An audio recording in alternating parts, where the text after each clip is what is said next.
आज सावन का पहला सोमवार है। शंकर जी के मंदिर गए होगे, शिव जी पे एक लोटा जल कंकर शंकर पे भी तुमने यहां आकर भी चढ़ाया होगा। जाते जाते बाबा से एक बात कहकर जरूर जाना, जैसे सावन के महीने में जल बरसता है और वो जल बीज पर पड़कर अंकुरित होकर फल देता है, उसी तरह सावन के महीने में मैंने भी एक लोटा जल चढ़ाया है। वो भी ऐसा जल हो कि मेरे जीवन में सुख को अंकुरित करे और मेरा जीवन धन्य हो जाए। ऐसी कृपा, ऐसी दया करना। हम तेरे धाम में, हम तेरी चौखट पर कथा सुनने के लिए आए, तेरे दरबार, तेरी चौखट। तू कृपा करे तब सुख मिलेगा। सावन के महीने में किसी भी एक सोमवार को अगर व्यापार नहीं चल रहा है, नौकरी नहीं मिल रही है, तो कोई तकलीफ आ रही है, तो कोई कष्ट आ रहा है, कोई रोग बढ़ रहा है, डॉक्टर से ऐसा लग रहा है कि ये बड़ी बीमारी बताने वाला है, शरीर में कोई गांठ पड़ गई है और वो जांच के लिए गई है, तो बिल्कुल श्रावण के महीने में किसी भी एक सोमवार को गंगा जल लेकर जाइए शिव मंदिर में।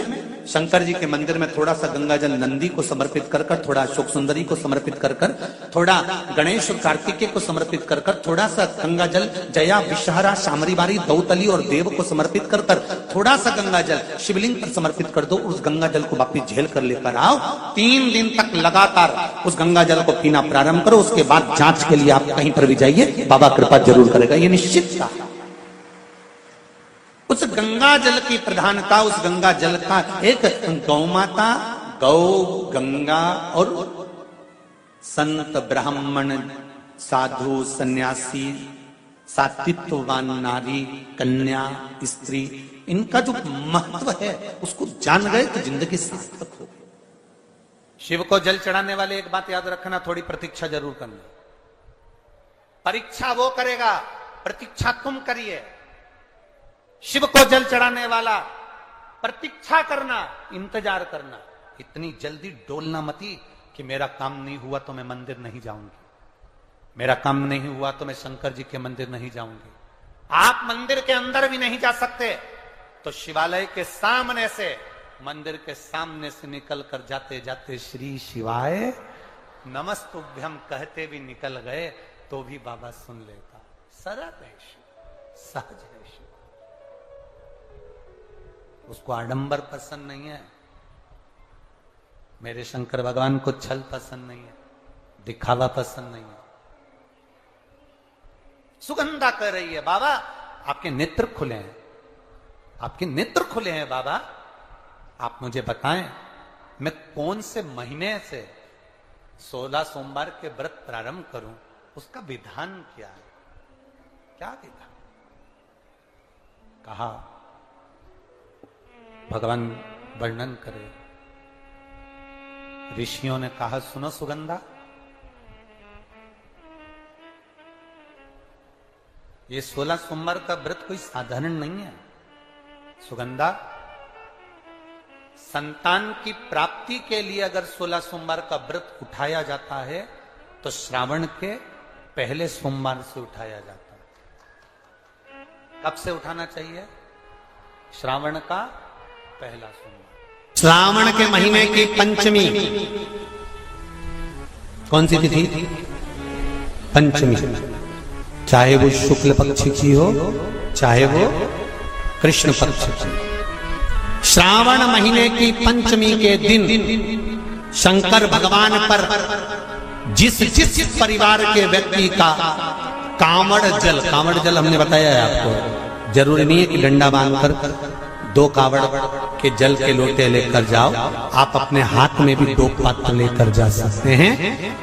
पंचमी तिथि के दिन हाथ में 2 लोटे जल के, 2 कलश जल के जब हम शंकर भगवान को चढ़ाते हैं तो ऊपर जो कमंडल होता है शिव जी के ऊपर जलधारी होती है, जिसमें जया विषहरा शामली बारी दौतली और देव, शंकर भगवान की 5 बेटियां जिसमें विराजमान होती हैं। जब हम जल समर्पित करते हैं, हमारे पीढ़ी में, परिवार में अगर कोई अधोगति में मर गया होता है, कुंवारी अवस्था में चले गया होता है, गर्भ में मर गया होता है, गर्भ के बाहर निकल कर भी अगर कुंवारी अवस्था में चले गया होता है, तो श्रावण महीने की दोनों पंचमी पर परिवार का अगर कोई एक व्यक्ति भी जल चढ़ा देता है शंकर भगवान पर, तो सर्प की योनि में नहीं पड़ता, जीव मुक्त हो जाता, प्रेत योनि में सर्प की योनि से मुक्त हो जाता।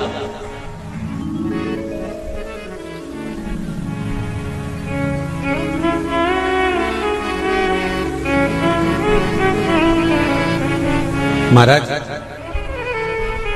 हमारे यहाँ सांपों की पूजन कौन से दिन होती है, कौन सी तिथि में करते हैं? जम के बोलो जरा। नाग पंचमी। नाग पंचमी का मतलब क्या है? सांपों की पूजन करो।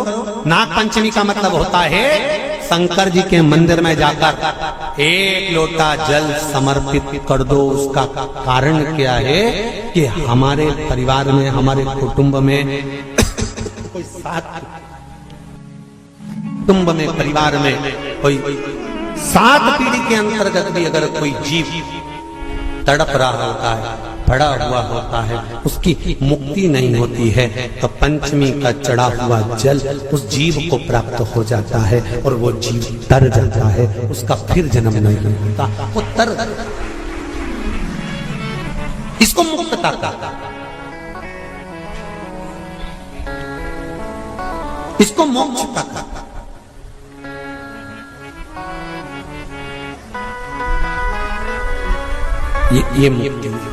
ये मोक्ष, इसी से कहेंगे कि ये मुक्त। महाराज,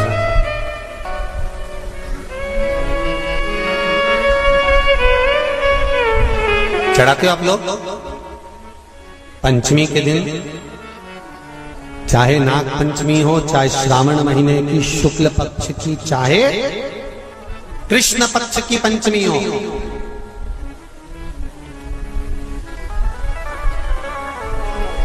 शिव जी पर जल चढ़ाया गया। और समझ लो अच्छे से, श्रावण महीने की पंचमी के दिन देवाधिदेव महादेव पर चढ़ाई गई शमी पत्र,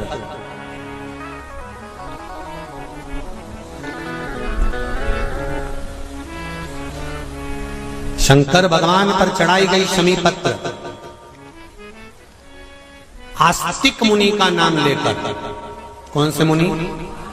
आस्तिक मुनि का नाम लेकर शमी पत्र को वापस उठाकर उसको अपने दरवाजे की चौखट पर कहीं पर भी या द्वार पर कहीं पर भी एक ओर रख देने पर घर के अंदर, बगीचे के अंदर सर्प प्रवेश नहीं करता। ध्यान रखिए, सर्प प्रवेश नहीं करेगा। शमी पत्र समर्पित करने पे उस शमी पत्र को आस्तिक मुनि का स्मरण करने, कौन से मुनि है?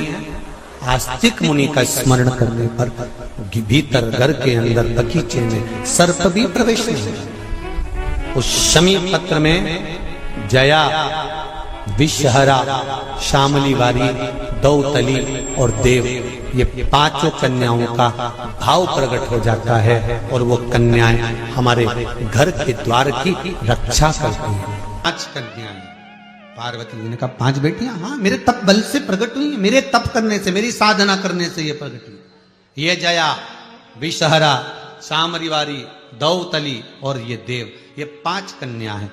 पार्वती जी ने उनको गले से लगाकर कहा, तुम मेरी पुत्रियां हो, मुझसे गलती हो गई, मैं तुम्हें वर देती हूं, तुम सर्प की आकृति में रहोगी। नाग पंचमी के दिन दरवाजे के बाहर तुम 5 को बनाकर पूछा जाएगा। दरवाजे के बाहर कितने सर्प बनाए गए थे? 5। पहले भी कहा, फिर कहते, जब रात्रि में नींद ना आए, कोई टेबलेट मत खाइए, कोई गोली मत खाइए, नींद की टेबलेट खाना चालू करोगे तो वो जीवन पर्यंत खाना पड़ेगा। नींद नहीं आए, हाथ में जल लो, थोड़ा सा पलंग पर बैठ गए, हाथ में जल लिया, जया, विषहरा, शामली वारी, दौतली, देव, इन 5 कन्याओं का नाम लेकर आचमन कर कर सो जाइए। नींद की गोली खाने की जरूरत नहीं पड़ेगी, शंकर की बेटियां तुम्हें विश्राम देंगी। मेरे ओ घरदानी, मेरे शिव की पुत्रियां आपको विश्रामता प्रदान करेंगी। ऐसी नींद आएगी कि सुबेरे ही खुलेगी। प्रैक्टिकल करके जरूर देखना, कहीं सीवर वाला महाराज झूठ तो नहीं बोल रही है। प्रैक्टिकल करते रहना चाहिए, जब चाहे जब।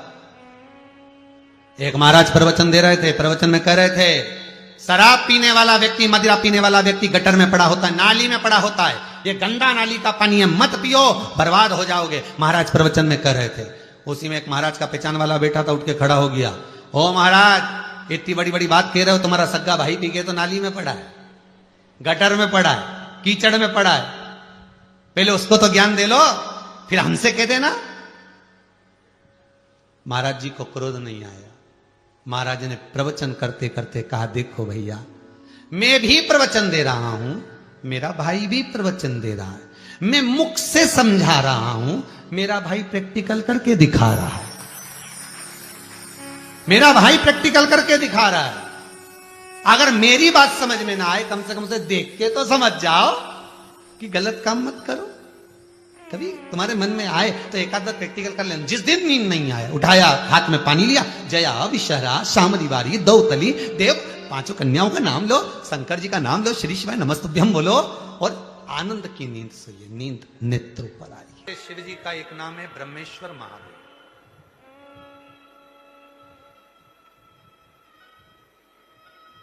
ये जो ब्रह्मेश्वर महादेव का जो नाम होता है,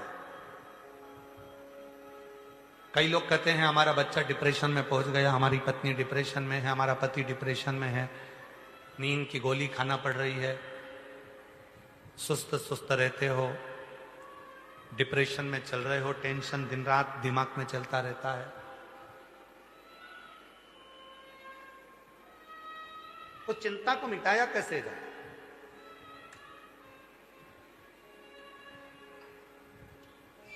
सात बेलपत्र भगवान शंकर के शिवलिंग पर चढ़ाकर सावन के महीने में 2 लोटा जल शंकर भगवान को, आप लोगों को मालूम है ना, सारे समय पर 1 लोटा जल और सावन में 2 लोटा जल। सावन के महीने में 2 लोटा जल शिव जी को चढ़ाया। और अगर चिंता ज्यादा है, टेंशन ज्यादा है, डिप्रेशन चल रहा है, गोलियों पर गोलियां खाना पड़ रही है, बीपी की गोलियां बार बार खाना पड़ रही है, तो ब्रह्मेश्वर महादेव का नाम लेकर शिव पर 7 बेलपत्र चढ़ाकर, और अगर 7 ना हो तो 5, 5 ना हो तो 3 बेलपत्र शिव को चढ़ाकर दोनों हाथों के लोटे का जल धीरे धीरे शिव जी पर चढ़ाएं, और उसी में से थोड़ा सा जल लेकर जो बहुत टेंशन में हो, डिप्रेशन में हो, चिंता में हो, उसको उस जल का आचमन कराना प्रारंभ करो। 3 से 4 दिन के अंदर वो डिप्रेशन से बाहर निकलेगा, अपने कार्य में रुचि रखेगा और उसको प्रसन्न करेगा। ब्रह्मेश्वर महादेव, बोलो कौन से महादेव? ब्रह्मेश्वर। बोलो ब्रह्मेश्वर महादेव की। पार्थिव शिवलिंग के निर्माण को माता पार्वती जी ने किया और उसका फल मां जगत जननी जगदम्बा अम्बा को प्राप्त हुआ। पार्थिव